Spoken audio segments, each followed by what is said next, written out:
BNP এনসিপির পাল্টাপাল্টি সমাবেশ ঘিরে সতর্ক অবস্থানে আইন শৃঙ্খলা বাহিনী। এটা খুবই দুঃখজনক বিষয় এই কারণে যে জুলাইয়ের যে গণঅভ্যুত্থানের পর সকল রাজনৈতিক দল তার অবস্থানে তারা সভা সমাবেশ করবে, তাদের যত রকম গণতান্ত্রিক অধিকার আছে সবগুলো প্রয়োগ করবে।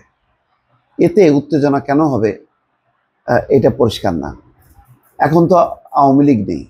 আওয়ামী লীগের সময় এই ধরনের যখন নাকি বিএনপি আওয়ামী লীগ করতো তখন পাল্টাপাল্টি উত্তেজনা হতো বা একটি পরিস্থিতি তৈরি হতো, 144 ধারা জারি হতো।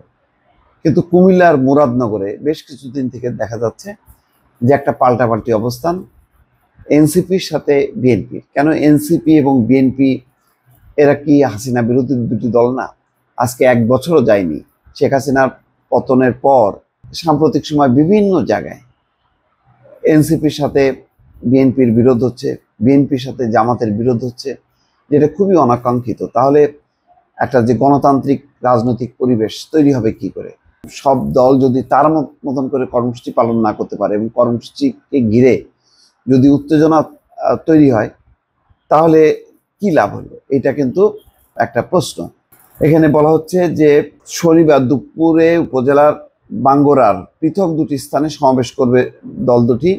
পাল্টাপাল্টি সমাবেশকে ঘিরে সতর্ক অবস্থানে রয়েছে আইন শৃঙ্খলা বাহিনী। উপজেলা প্রশাসন বলছে দুই দলের কেউই শোডাউন বা জনসভার অনুমতি চেয়ে লিখিত আবেদন করেনি। জানা গেছে আন্দিকোট ইউনিয়নের হায়দরাবাদ শামসুল হক কলেজ মাঠে আগে থেকে জনসভার ডাক দিয়েছে মুরাদনগর উপজেলা বিএনপি। এতে প্রধান অতিথি হিসেবে উপস্থিত থাকবেন কাজী শাহ মোফাজ্জল হোসেন কায়কোবাদ, যিনি বিএনপির কেন্দ্রীয় ভাইস চেয়ারম্যান। এই জনসভা সফল করতে তারা মাইকিং করছে। অন্যদিকে এনসিপি নেতারা বলছেন তারাও একই দিনে একই সময় বিএনপির সভাস্থলের পার্শ্ববর্তী আকবপুর ইউনিয়নের পীর কাশিমপুর হাই স্কুল মাঠে বাঙ্গরা বাজার শাখার উদ্যোগে জনসভার ডাক দিয়েছে। ওই জনসভায় প্রধান অতিথি হিসেবে অন্তর্বর্তী সরকার স্থানীয় সরকারের উপদেষ্টা আসিফ মাহমুদ সজীব ভুঁইয়ার বাবা মোহাম্মদ বিল্লাল হোসেন মাস্টার নামে পোস্টার সাঁটানো সহ প্রচারণা চালানো হচ্ছে। মুরাদনগর উপজেলা বিএনপির আহ্বায়ক মহিউদ্দিন রঞ্জন বলেন, জাতীয় নাগরিক পার্টি একটি নতুন দল, তাদেরকে অবশ্যই স্বাগত জানাই। তবে মুরাদনগর উপজেলা বিএনপি তাদেরকে কখনোই প্রতিপক্ষ হিসেবে মনে করে না। মুরাদনগরের সুষ্ঠু নির্বাচন হলে 90% ভোট পাবে কায়কোবাদ।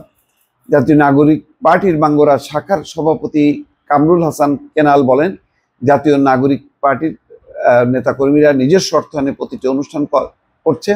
জাতীয় নাগরিক পার্টির তার জনপ্রিয়তা প্রমাণ করবে জনসভাকে জনসমুদ্রে পরিণত করার মধ্য দিয়ে। যাই হোক, কিন্তু এটা যার যার শক্তি দেখাক, মানুষকে আকৃষ্ট করুক, প্রচারণা চালাক, এটাই তো গণতন্ত্র। এটাকে ঘিরে কেন উত্তেজনা? ইতিমধ্যে কিন্তু পাল্টাপাল্টি অভিযোগ এসছে। উপদেষ্টা আসিফ মাহমুদ, তার বাবা জাতীয় নাগরিক পার্টি। তো এখানে কিন্তু একটা অভিযোগ আসে, তাহলে আসিফ মাহমুদ সরকারের থেকে এনসিপি কে সাপোর্ট করছে, সেই কারণেই তার বাবা রাজনীতিতে আসলো কিনা এনসিপির পক্ষ থেকে। যদিও বাবা আর ছেলেকে ওইভাবে এক পাল্লায় ফেলা যাবে না, কিন্তু পারসেপশনটা কিন্তু তেমনই দাঁড়াবে যে ভবিষ্যতে আসিফও প্রস্তুতি নিচ্ছে এনসিপির হয়ে। এইটা অন্তর্বর্তী সরকারের জন্য বিব্রত, প্রশাসনের জন্য বিব্রত। কিন্তু পরিস্থিতি যাই হোক না কেন, এনসিপি এবং বিএনপি পাশাপাশি থেকে তারা তাদের কর্মসূচি করবে এবং এতে কোনো রকম গোলমাল হবে না। এই বিষয়টি দুই দলকেই নিশ্চিত করতে হবে। দর্শক ভালো থাকবেন। আল্লাহ হাফেজ।